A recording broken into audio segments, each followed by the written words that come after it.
வணக்கம். இன்சூரன்ஸ் அதாவது காப்பீடு. நம்மள பல பேருக்கு இந்த வார்த்தையை கேட்டாலே இது என்னவோ ரொம்ப சிக்கலான விஷயம், இதுல என்னென்ன இருக்குன்னே புரியலையேன்னு ஒரு சின்ன குழப்பம் வரும். ஆனா கவலையே வேண்டாம். அடுத்த சில நிமிஷத்துல இந்த காப்பீடுனா என்ன, அதுல என்னென்ன வகைகள் இருக்குன்னு ரொம்ப சிம்பிளா உங்களுக்கு புரியுற மாதிரி நாம பார்க்க போறோம். வாங்க இதை என்னென்ன டீட்டெயிலா பார்க்கலாம்.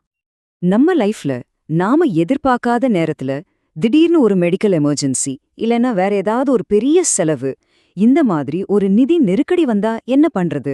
அப்போ எப்படி சமாளிக்கிறதுன்னு யோசிச்சிருக்கீங்களா? இது நம்ம எல்லாருக்குமே இருக்கிற ஒரு பொதுவான கவலை தான் இல்லையா?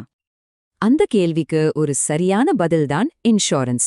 இத நாம ஒரு ஃபினான்ஷியல் சேஃப்டி நெட், அதாவது நிதி பாதுகாப்பு வலைன்னு சொல்லலாம். நாம மாசமோ இல்ல வருஷத்துக்கு ஒரு முறையோ ஒரு சின்ன தொகைய பிரீமியமா கட்டுறது மூலியமா திடீர்னு வர்ற ஒரு பெரிய நிதி சுமையிலிருந்து நம்மளையும் நம்ம குடும்பத்தையும் சுலபமா காப்பாத்திக்க முடியும். காப்பீடுன்னு சொன்னாலே அதுல ரெண்டு முக்கியமான வகைகள் தான் இருக்கு. இந்த 2 வகைகளையும் புரிஞ்சுக்கிட்டாலே போதும், காப்பீட்டை பத்தின பாதி விஷயம் நமக்கு தெளிவாயிடும்.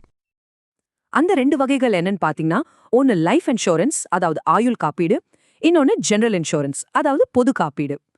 லைஃப் இன்சூரன்ஸ் பேர்ல இருக்கிற மாதிரி ஒருவேளை நமக்கு ஏதாவது ஆச்சுன்னா நம்ம குடும்பத்தோட எதிர்காலத்தை நிதி ரீதியா பாதுகாக்க உதவுது.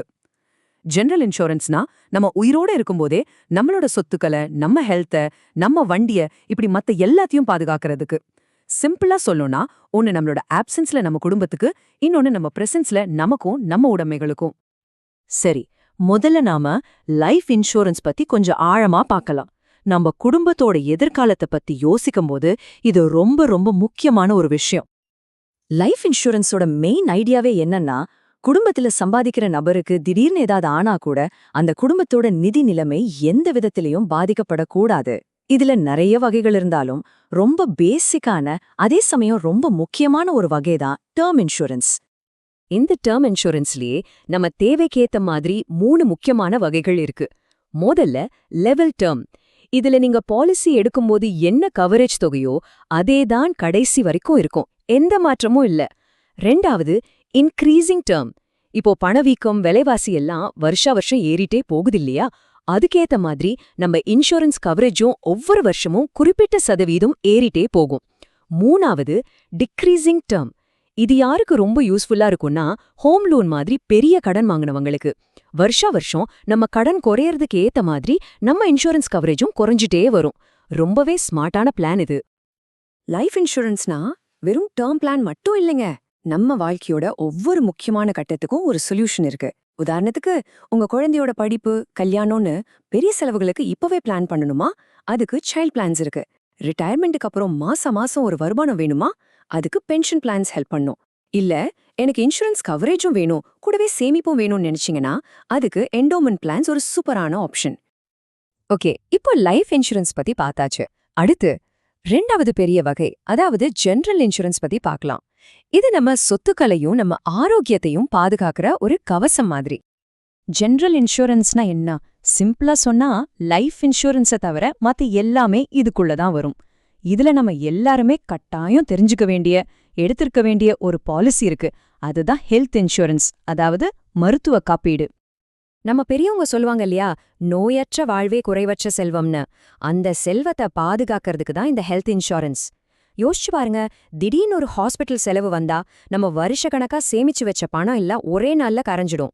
அந்த மாதிரி ஒரு நிலைமை வரக்கூடாதுன்னா இது ரொம்ப அவசியம்.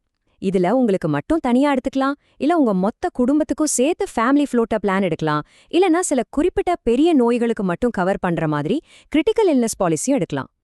நம்ம ஹெல்த்துக்கு அப்புறம் நம்ம டெய்லி லைஃப்ல ரொம்ப முக்கியமானது நம்மளோட வண்டிங்க. நம்ம பைக், கார், இதுக்கெல்லாம் இன்சூரன்ஸ் எடுக்கிறது நம்ம பாதுகாப்புக்கு மட்டும் இல்ல, சட்டப்படியும் அது கட்டாயம். ஆமாங்க, நாம இப்ப பார்க்க போறது மோட்டார் இன்சூரன்ஸ் பத்தி தான். மோட்டார் இன்சூரன்ஸ்ல நிறைய பேருக்கு ஒரு கன்ஃபியூஷன் வரும். தேர்ட் பார்ட்டி எடுக்கிறதா இல்ல காம்ப்ரிஹென்சிவ் எடுக்கிறதான்னு. தேர்ட் பார்ட்டி இன்சூரன்ஸ்னா நம்ம வண்டியால ஆக்சிடென்ட் ஆகி மத்தவங்களுக்கு ஏதாவது பாதிப்பு ஏற்பட்டா, அதாவது அவங்களுக்கோ இல்ல அவங்க வண்டிக்கோ சேதமாச்சுன்னா அதுக்கு மட்டும் கிளைம் கிடைக்கும். ஆனா காம்ப்ரிஹென்சிவ் பாலிசி எடுத்தீங்கன்னா மத்தவங்களுக்கு ஏற்பட்ட சேதத்துக்கும் கிளைம் கிடைக்கும், அதே சமயம் நம்ம வண்டிக்கு ஏற்பட்ட சேதத்தையும் சரி செஞ்சுக்கலாம். இதுதான் கம்ப்ளீட் பேக்கேஜ். ஜெனரல் இன்சூரன்ஸ்னா ஹெல்த், மோட்டார் மட்டும் தானான்னு கேட்டா கண்டிப்பா இல்ல. நம்ம கனவு இல்லத்தை பாதுகாக்க ஹோம் இன்சூரன்ஸ் இருக்கு. நீங்க அடிக்கடி டிராவல் பண்றவரா? அப்போ டிராவல் இன்சூரன்ஸ் ரொம்ப முக்கியம். லக்கேஜ் மிஸ் ஆகுறது, திடீர் மெடிக்கல் எமர்ஜென்சின்னு எல்லாத்தையும் இதை பார்த்துக்கும். ஏன், உங்க பிசினஸ பாதுகாக்க கூட பிசினஸ் இன்சூரன்ஸ் இருக்கு.